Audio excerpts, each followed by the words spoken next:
yang reading terlebih dahulu. Kayak biasa, kita fokus ke pembahasan soal. Kalau baca soal kayak gini, teman-teman, itu baca dulu pertanyaannya. Selalu.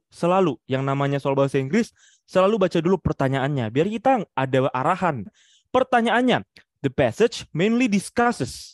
Pengertiannya apa? Jadi sebelum aku mulai belajar bareng-bareng soal bahasa Inggris ini, aku mau ngasih tahu kuncinya adalah nggak mungkin kita bisa menjawab soal bahasa Inggris tanpa tahu arti bahasa Inggris, tanpa tahu pengertiannya. Itu dulu kuncinya ya.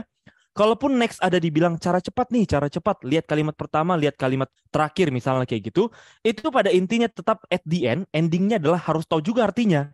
Kalau kita lihat kalimat pertama tapi nggak tahu artinya sama aja nol. Oke, nah pertama kita tahu dulu apa yang tanyakan. The passage itu mainly discusses tentang apa? Bagian ini, si perikop ini, dia membahas tentang apa?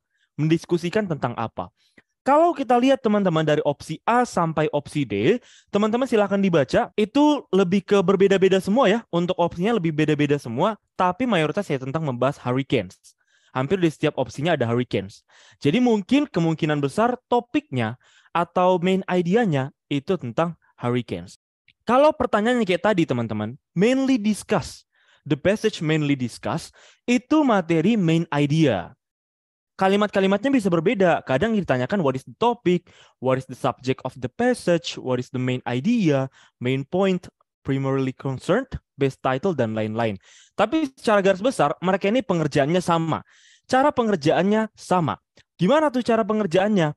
Yang ini, to answer this type of question, itu bisa hanya dicoba untuk melihat first sentence dulu. Coba lihat kalimat pertama dari setiap paragrafnya. Karena mayoritas untuk main idea itu kita kumpulkan dari kalimat-kalimat pertamanya. Tapi kalau bisa, selain luangkan waktu untuk melihat kalimat pertama, luangkan waktu untuk melihat kalimat terakhir juga. Main idea-nya kadang di awal, kadang di akhir. Cuman mayoritas memang di awal, di first sentence-nya. Oke, jadi kalau katanya tipsnya, ini klise aja sih tipsnya. Lihat dulu first line-nya, baris pertamanya.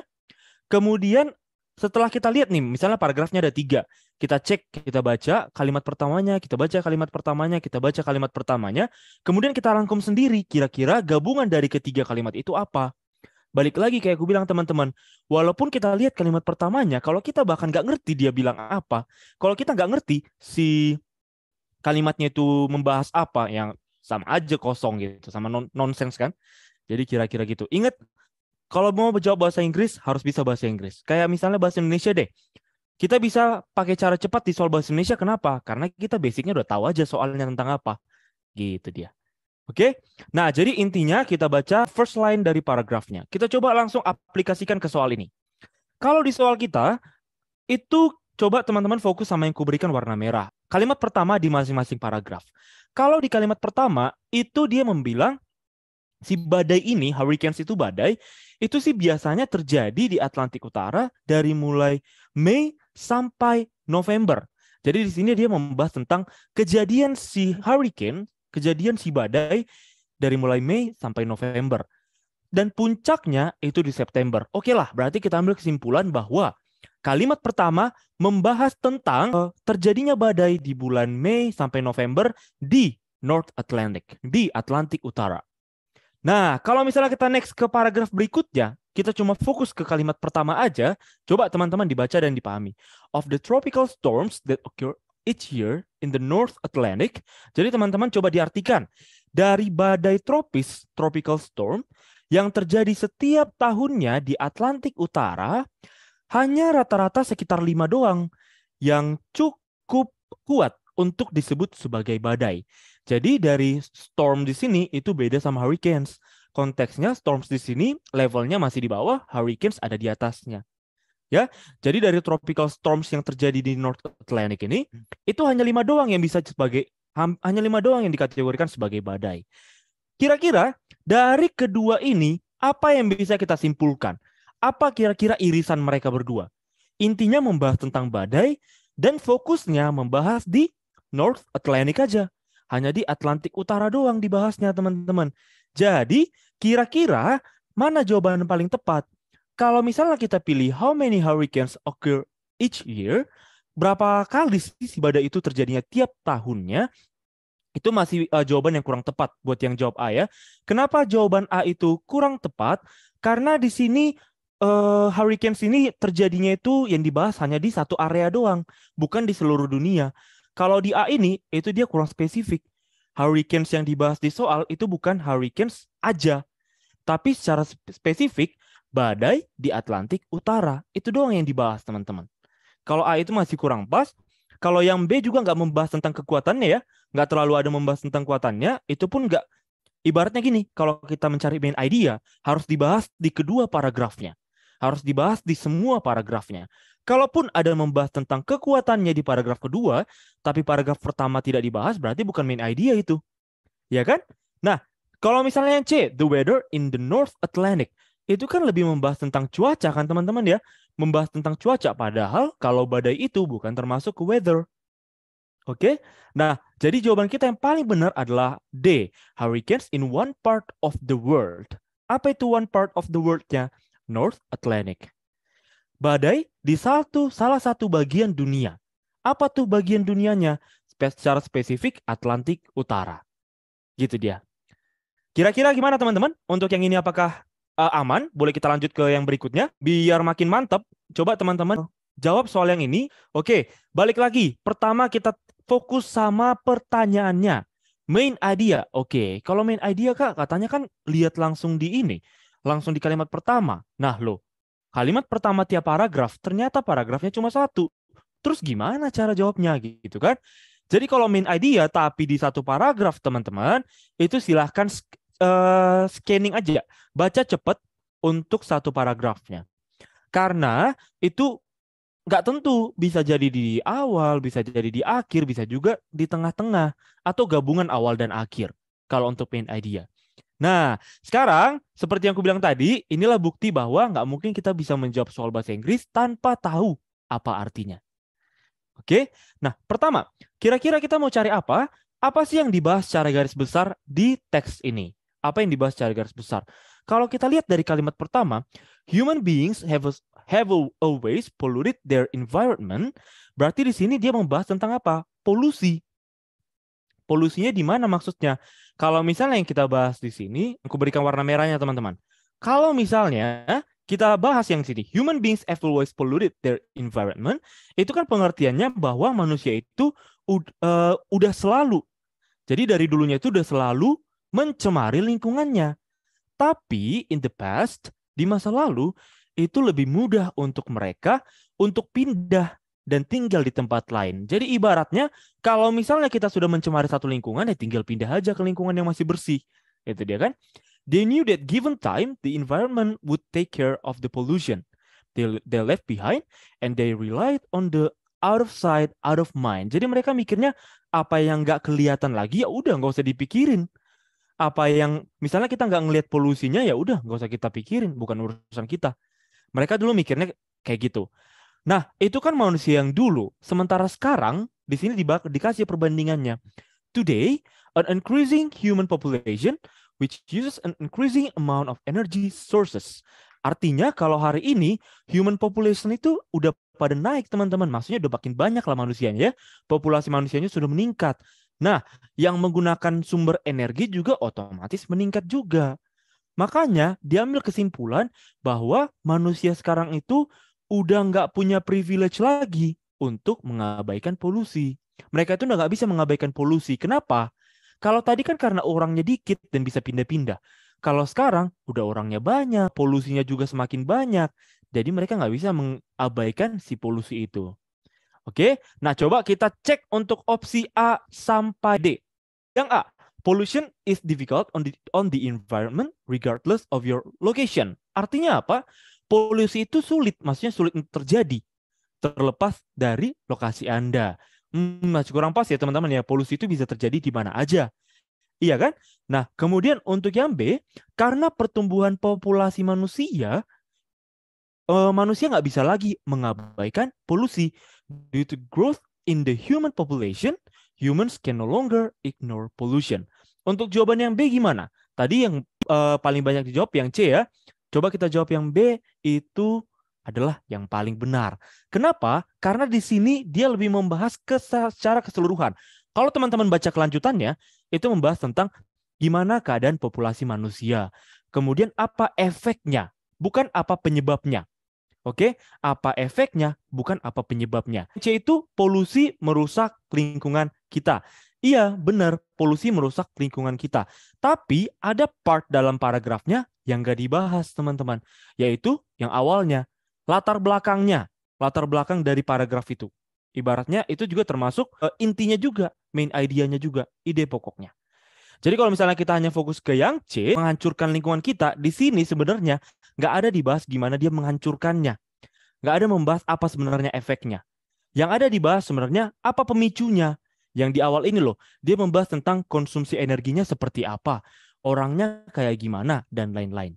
Kalau yang C itu destroying our environment, di sini nggak ada dibahas sebenarnya destroy-nya dalam bentuk apa, dan lain-lain. Oke, nah kemudian untuk yang D, kenapa yang D salah? Kebetulan yang D juga sedikit yang jawab ya. Kalau yang D itu hanya fokus sama Amerika Serikat doang, United States. Ini hanya kalimat penjelas, bukan kalimat utamanya. Makanya yang paling pas kalau misalnya satu paragraf itu teman-teman harus teliti, jawabannya paling benar adalah yang B. Kenapa C yang salah? Karena tidak terlalu membahas untuk yang destroy-nya. Dia tidak terlalu membahas tentang apa sih sebenarnya efek dari polusi itu. Yang jelas yang mau ditekankan adalah ada terjadi polusi. Itu dia. Bisa ya teman-teman ya? Semoga bisa. Lanjut lagi ke soal yang berikutnya. Soal berikutnya lebih panjang dan materinya sudah berbeda. Jadi teman-teman, aku bisa bilang bahwa tipe soal ini adalah tipe yang paling sulit. Paling sulit. Jadi memang sejujurnya ini yang paling sulit. Kalau misalnya seperti yang pertama, kita cek apa yang ditanyakan, coba teman-teman terjemahin yuk. It can be taken from the passage that bla bla bla bla bla. Bisa kita ambil dari si teks itu apa yang bisa kita ambil gitu kan. Ternyata opsi A sampai E-nya itu beda-beda semua. Artinya kita nggak terlalu bisa mengarahkan atau mengkerucutkan. Kira-kira di paragraf mana ya yang mau kita cari, kita nggak bisa kayak gitu. Jadi kalau soal ini itu tipe nama materinya inference. Inference itu apa? Sedikit untuk melihat aja. Inference itu adalah tipe pertanyaan yang mana pertanyaannya itu lebih fokus ke ini. About are not directly stated in the text. Tentang hal-hal yang tersirat atau nggak secara langsung tertulis di teksnya. Otomatis teman-teman, tipsnya satu-satunya mau nggak mau harus baca semuanya. Karena kita nggak tahu. Kalau misalnya kita cocok-cocokin kata-katanya, itu ada di semua teks. Karena kan balik lagi, ini tersirat teman-teman. Nggak secara langsung dituliskan di soal. Jadi kalau mencari tersirat, teman-teman wajib namanya membaca secara cepat keseluruhan teksnya. Dan harus diparafrase, dibuat jadi bahasa sendiri. Kita coba cek untuk soalnya. Coba terjemahin dulu dari mulai A sampai E. Supaya apa? Supaya kita bisa mengarahkan jawabannya. Ya, kita mulai teman-teman dari opsi A. There are 3 types of education based on where it takes place. Jadi katanya ada 3 jenis pendidikan kalau kita lihat dari tempatnya. Kalau kita lihat teman-teman, itu langsung ke sini kan. There are different ways to divide types of education. Katanya tuh ada berbagai cara untuk membagi jenis pendidikan atau membagi tipe-tipe pendidikan. Katanya ada yang dibagi ke formal education, ada yang non-formal, ada yang informal. Loh, berarti Kak langsung tepat dong jawabannya yang A. Gitu kan teman-teman? Berarti langsung selesai dong jawabannya yang A. There are 3 types of education based on where it takes place. Tapi katanya 3 tipe edukasi ini mereka itu dibagi berdasarkan tempat terjadinya. Tempat di mana berlangsungnya pendidikan. Kalau kita cek apakah benar emang berbeda-beda semua. Gitu kan? Kalau katanya berdasarkan tempat kejadiannya berarti kan minimal formal education misalnya terjadi di sekolah, non formal bukan di sekolah, informal beda lagi, gitu kan? Berarti ketiganya harus beda tempatnya. Sementara kalau kita cek di soal, coba lihat yang merah, formal education is usually in school. Biasanya tuh di sekolah, formal edukasi pendidikan. Kalau yang non formal ada di paragraf berikutnya. Langsung kita cek. Non formal education, someone can learn literacy although he or she is not at school. Berarti kalau formal education biasanya di school, non-formal bukan di school. Oke, make sense. Berbeda ya, teman-teman ya. Next lagi yuk. Kalau yang ketiga, tipe yang ketiga, informal education is not done in school either. Pengertiannya apa ini? informal education itu juga nggak di sekolah. Loh, berarti mereka bertiga itu dibagi ke 3 bagian bukan berdasarkan tempatnya. Karena kalau berdasarkan tempatnya, harusnya informal dan non-formal nggak usah dibagi lagi. Harusnya sama aja, kan sama-sama tidak di sekolah. Yang A kita eliminasi karena kurang pas kalau katanya where it takes place. Emang benar kata pertamanya, there are 3 types. Tapi kelanjutannya salah. Next kita coba cek yang B, teman-teman. Apa tuh yang B? Pengetahuan hanya dapat diteruskan melalui pendidikan formal di sekolah. Kalau hanya fokus ke formal education, ilmu pengetahuan itu hanya bisa dikasih atau diberikan di formal education. Apa gunanya non-formal education? Apa gunanya informal? Kan sama-sama sharing knowledge. Iya dong. Nah, jadi kalau untuk opsi B kita eliminasi. Karena itu salah kalau dibilang hanya can only be passed, ada only-nya di sini. Hanya bisa di formal doang, informal nggak boleh. Salah ya. Untuk yang C, informal education does not provide necessary skills needed to earn a living. Kalau misalnya kita cek untuk informal education, maka ceklah langsung ke paragraf yang terakhir. Coba teman-teman lihat. Informal education itu katanya fokus contohnya kayak gini. Misalnya seorang orang tua mengajari anaknya how to prepare a meal. Bagaimana cara memprepare a meal? Oh bukan, memprepare makanan ya. Nah, kemudian di sini juga informal education is when you are not studying in school and do not use any specific learning method. Jadi kata si C ini, kalau informal education itu nggak bisa kita mendapatkan skill yang bisa untuk mencari duit. Bener nggak? Lah enggak. Kalau untuk yang C itu, sedangkan dia prepare a meal aja, sedangkan dia ajarin anak untuk menyiapkan makanan, dia bisa nyari duit dari situ kan? Dia bisa di sekolah jualan risol, jualan apa, dan lain-lain. Kemudian, secara pengertian, informal education itu intinya nggak belajar di sekolah. Orang-orang bisa belajar via YouTube. Dan misalnya kayak kita sekarang lagi live class belajar bareng, tentunya hal ini juga bisa untuk menambah duit kan, menambah cuan kan? Secara garis besar bisa lah. Kita tarik-tarik garisnya. Kalau yang namanya belajar di luar sekolah, tetap kok bisa digunakan untuk earn a living. Maka untuk C masih salah. Kalau yang D, buat teman-teman tadi yang jawab D, formal education is usually in school. Kalau yang D, formal education only includes learning at school. Menurut teman-teman, secara pengertian benar apa salah? Secara pengertian ternyata masih salah. Kalau misalnya yang D, kata only itu berarti hanya dia hanya satu-satunya doang. Formal education hanya bisa di sekolah. Sementara yang di keterangan teksnya, formal education biasanya di sekolah. Berarti ada satu kejadian yang tidak biasa, yaitu terjadinya tidak di sekolah.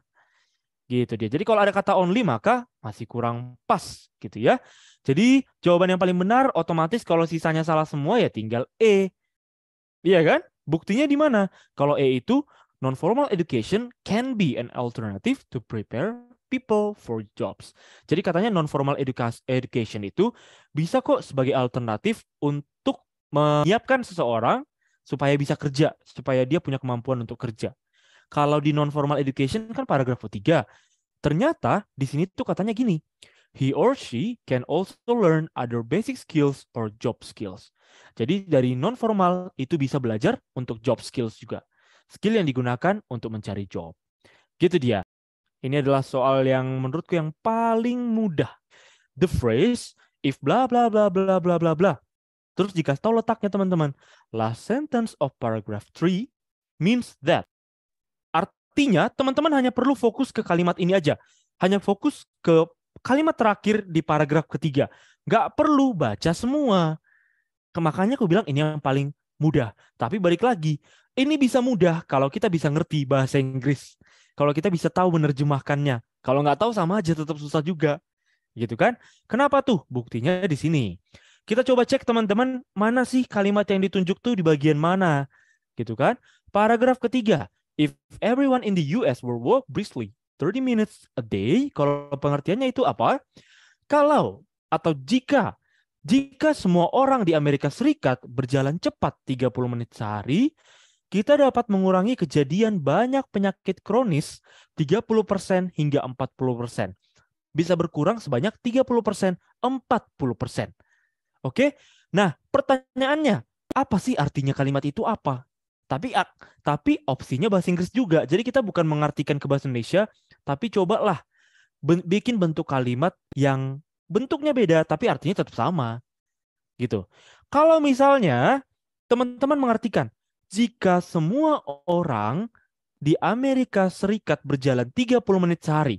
Pertanyaannya, sekarang mereka berjalan cepat nggak 30 menit sehari? Jawabannya enggak, karena kan ada pengandaian. Ibaratnya aku bilang gini, jika saja dia mencintaiku ya, nah berarti kan dia nggak cinta sama aku kan? Makanya aku berharap kayak, jika aja dia sayang sama aku, nah berarti dia nggak sayang. Jadi kuncinya kebalikannya. Kalau ada dibilang gini, if everyone in the US were walk briskly, kalau tiap orang di US berjalan cepat 30 menit sehari, maka kesimpulannya orang di US itu nggak jalan cepat 30 menit per hari. Maka jawaban yang paling pas adalah yang B. Americans do not walk regularly. Artinya orang Amerika tidak berjalan secara rutin atau teratur. Ya, terus mungkin ada yang bertanya nih, kalau misalnya ada C tetap pasti salah ya, karena itu penjebak. Mungkin karena kita melihat kayak gini, orang US itu walk 30 menit per hari. Oh, berarti mereka rajin dong 30 menit per hari. Maka kita jawab C. Salah. Ingat ada kata if-nya. Nah, mungkin ada yang jawab D. Americans walk slowly. Kenapa D salah, Kak? Nah, D itu kenapa salah? Memang sih, orang Amerika itu tidak jalan cepat. Tapi bukan berarti mereka jalan lambat. Dari mana bisa ku tahu kayak gitu? Iya kan? Kak, kan lawannya jalan cepat kan jalan lambat. Oh, bukan. Di sini tuh bukan kita fokus ke walk briskly doang. Bukan jalan cepat doang. Tapi mereka tuh jalan cepat 30 menit per hari. Jadi harus rutin jalan cepatnya. Supaya berkurang yang namanya risiko mendapatkan penyakit kronis. Jadi paling pas itu yang B. Orang Amerika itu nggak jalan rutin 30 menit per hari. Gitu dia. Nah, coba kita cek lagi soal berikutnya. Soal berikutnya adalah tipe soal yang cukup familiar juga, cukup sering juga munculnya, dan ini kategori gampang juga. Mirip-mirip kayak yang tadi. Kita coba cek untuk pertanyaannya. Balik lagi fokusnya ke pertanyaannya. The paragraph following the passage most likely discusses bla bla bla bla bla. Di sini pertanyaannya itu the paragraph following the passage. Apa artinya teman-teman? Kalau misalnya mau kita artikan, sebenarnya tanpa kita tahu artinya, itu ini lebih gampang karena ada kata kunci following di sini. Kalau misalnya ada kata kunci following, the paragraph following, itu kita cukup fokus sama kalimat terakhir. Kok bisa gitu?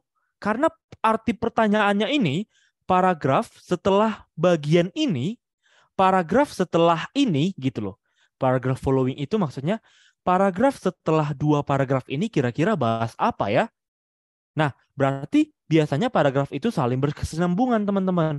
Apa yang dibahas di kalimat akhir, itu yang bakal dibahas di awal paragraf berikutnya. Jadi kalau ada kata following, berarti cukup kita arahkan mata kita ke yang bagian-bagian belakang, terus harus balik lagi, harus tahu juga artinya. Mungkin kita bisa jawab soal bahasa Indonesia kalau kita nggak ngerti apa yang ditanya. Nah, sekarang coba kita baca sambil terjemahkan aja langsung ya teman-teman ya. Over the centuries, selama berabad-abad, mereka telah bertanggung jawab atas jutaan kematian dan jumlah kerusakan properti yang nggak terhitung jumlahnya. Siapa mereka ini? They ini apa? Coba baca dari yang sebelumnya. Coba baca dari kalimat yang sebelumnya. Very great. Gempa bumi, the very great earthquake. Berarti gempa bumi yang sangat hebat terjadi rata-rata sekali setahun. Nah, selama berabad-abad, mereka bertanggung jawab. Berarti mereka ini sebenarnya si gempa bumi. Iya kan? Selama berabad-abad, gempa bumi telah bertanggung jawab atas terjadinya jutaan kematian dan banyaknya kerusakan yang nggak terhitung jumlahnya. Ibaratnya gempa bumi ini udah banyak efeknya teman-teman. Udah menyebabkan kematian, kerusakan, dan lain-lain. Itulah inti dari yang paling kalimat terakhirnya ini. Nah, kira-kira menurut teman-teman, apa sih lanjutan dari kalimat yang tadi? Sebelumnya kita membahas tentang gempa menyebabkan banyak kerusakan dan kematian. Kalau mau kita lanjutkan, kira-kira apa yang paling tepat? Paling tepat tentunya yang B. Kenapa yang B? Karena pengertian dari yang B itu teman-teman, examples of the substantial damage. Berarti contoh dari kerusakan substansial yang disebabkan oleh si gempa bumi. Kalau paragraf sebelumnya dia membahas tentang gempa bumi menyebabkan kerusakan, maka selanjutnya kita jelaskan kerusakan-kerusakan apa yang terjadi. Kira-kira gitu dia teman-teman. Jadi untuk soal yang ini, soal tipe kayak gini kita easy aja, cepet aja. Kalau ada kata following, tinggal kita cek kalimat terakhirnya dari paragrafnya, terus cocokin kira-kira mana ya yang cocok untuk jadi pembahasan berikutnya. Gitu dia. Untuk yang berikutnya, ingat teman-teman, kata kuncinya kalau following itu di akhir, kalau misalnya preceding itu yang di awal. Kalau misalnya di awal, berarti kita fokus ke mana tuh? Yang ini. Another myth of the oceans concern Davy Jones. Another myth. Berarti apa tuh artinya teman-teman? Kalau misalnya teman-teman artikan, kita cukup fokus sama yang ini aja kok. Beneran. Cuma fokus sama yang di awal ini aja. Kalau mau kita terjemahkan, mitos lain tentang lautan yang menyangkut tentang Davy Jones. Mitos lain tentang lautan yang menyangkut Davy Jones. Another myth. Another myth. Berarti mitos lain tentang lautan, kalau ada kata mitos lain, berarti kan awalnya ada membahas mitos dulu. Benar nggak teman-teman? Ada membahas salah satu mitos. Kemudian dilanjutkan yang kalimat berikutnya, mitos yang lain tuh kayak gini loh. Kayak gitu. Jadi di awal tuh dia membahas suatu mitos, paragraf berikutnya dia membahas mitos lain. Maka kira-kira mana yang paling tepat kalau udah kita tahu? Berarti yang C, a different traditional story from the ocean. Berarti kalau di paragraf sebelumnya dia membahas tentang cerita-cerita tradisional tentang lautan. Kemudian di paragraf berikutnya dibilang gini, cerita lainnya tuh kayak gini loh, bla bla bla bla bla bla. Nah, gitu dia. Pas ya teman-teman ya. Jadi yang mau kutunjukkan di sini adalah kalau soal following dan preceding itu kalau bisa jangan dilewatin deh. Kita coba cek lagi yuk soal berikutnya. Which of the following is implied on the passage? Kalau following fokus di akhir. Setuju nggak fokus di akhir? Setuju? Nah, ternyata teman-teman, buat yang jawab setuju, ternyata masih kurang pas. Kenapa? Karena ingat, balik lagi kayak yang aku bilang tadi, kita tuh jangan terlalu fokus sama, oke lah, aku bilang, cepetnya kalau ada kata following, berarti fokusnya di akhir. Tapi balik lagi, teman-teman harus ngerti apa yang ditanyakan. Kalau tadi itu ada paragraf following, berarti paragraf yang mengikuti paragraf sebelumnya, kira-kira mana ya? Gitu. Paragraf yang mengikuti paragraf sebelumnya, itu kira-kira yang mana? Kalau di soal kita ini, teman-teman, pengertian followingnya bukan itu. Pengertian following di sini bukan pengertiannya, baratnya setelah ini kita bahas apa. Gitu. Tapi kalau following di sini, itu pengertiannya adalah manakah dari berikut ini? Manakah yang di bawah ini? Which of the following itu artinya manakah dari bawah ini? Manakah di antara ini? Nah gitu. Implied itu apa? Tersirat. Makanya kita coba cek mana sih di bawah ini yang benar, mana yang tersirat. Nah ternyata kalau kita cek balik lagi, opsi A sampai D itu sama ternyata. Mereka itu satu bahasan kok teman-teman. Mereka itu membahas tentang ukuran. Jadi membahas tentang ada yang taller than, apakah dia lebih tinggi, atau lebih gede, atau lebih berat, atau lebih besar. Ibaratnya kayak gitu. Jadi ini lebih gampang dari soal yang sebelumnya. Iya kan, lebih gampang karena kita udah fokus. Oh, kita tinggal cari apa sih hubungan antara Giant Sequoia sama California Redwood. Apakah lebih tinggi atau lebih besar atau lebih berat dan lain-lain. Kita cek teman-teman. Mana tuh ya? Coba kita baca. Balik lagi, soal implied adalah soal inference. Coba dicek. Dua tipe pohon itu ada California Redwood dan Giant Sequoia. Inilah yang ditanya di opsi jawabannya. Kita disuruh mencek siapa yang lebih gede, siapa yang lebih tinggi, dan lain-lain. Di mana tuh ada? Ternyata di sini ada dibahas, teman-teman. Kalau kita lihat cara, kita baca cepat aja, di sini ada kata tall. Tall itu kan tinggi kan? Iya kan? Tall, tinggi. Nah, iya. California Redwood is the tallest living tree and bla bla bla bla bla. Kalau teman-teman lihat nih, berarti kan California Redwood kalau katanya paling tinggi, otomatis dia paling tinggi dari semuanya, termasuk si Giant Sequoia. Kalau kita lihat yang A, Giant Sequoia lebih tinggi daripada California Redwood. Bener nggak yang A? Ayo. Ada nih teman kita yang bilang, berarti yang A ya? Ayo, jangan terkecoh, balik lagi. Harus ngerti artinya kan? Oh kak, di sini ada kata tol, berarti pilih yang tol. Nah, nggak bisa cara cepet kayak gitu nggak bisa. Itu bikin repot hidup kita. Salah kalau yang ini, karena kebalik. Harusnya California Redwood taller than Giant Sequoia. Karena California Redwood yang paling tinggi. Ya kan? Nah, Kita cek lagi yuk, kalau misalnya yang B, katanya California Redwood nggak lebih gede daripada Giant Sequoia. Mana tuh? Kalau kita lihat di sini teman-teman, Giant Sequoia is the largest and the most massive of living things. Giant Sequoia katanya largest. Kalau largest berarti paling besar di antara apapun. Di antara apapun. Berarti lebih besar juga termasuk di antara California Redwood. Lebih besar dibanding California Redwood. Makanya jawaban yang paling tepat adalah yang B. California Redwood itu nggak sebesar Giant Sequoia. Bisa ya teman-teman ya?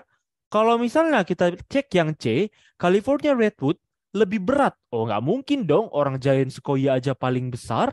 Beratnya juga 6.000 ton. Maka dialah yang paling berat juga. Kalau yang D, other living things are larger than Giant Sequoia. Salah juga.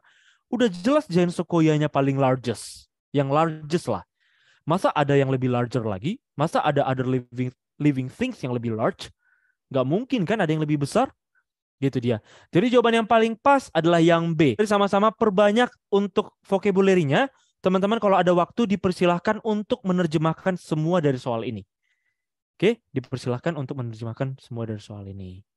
Bisa ya? Jadi balik lagi teman-teman, prioritas utama mengerjakan soal, kalau bisa yang preceding, following, dan pengertian-pengertian kata-kata atau kalimat kayak yang tadi. Itu yang paling mudah. Siap ya? Oke, semoga apa yang kita pelajari bareng-bareng semoga bisa berguna buat teman-teman. Jangan lupa perbanyak vocabulary. Terima kasih banyak teman-teman. Bye-bye.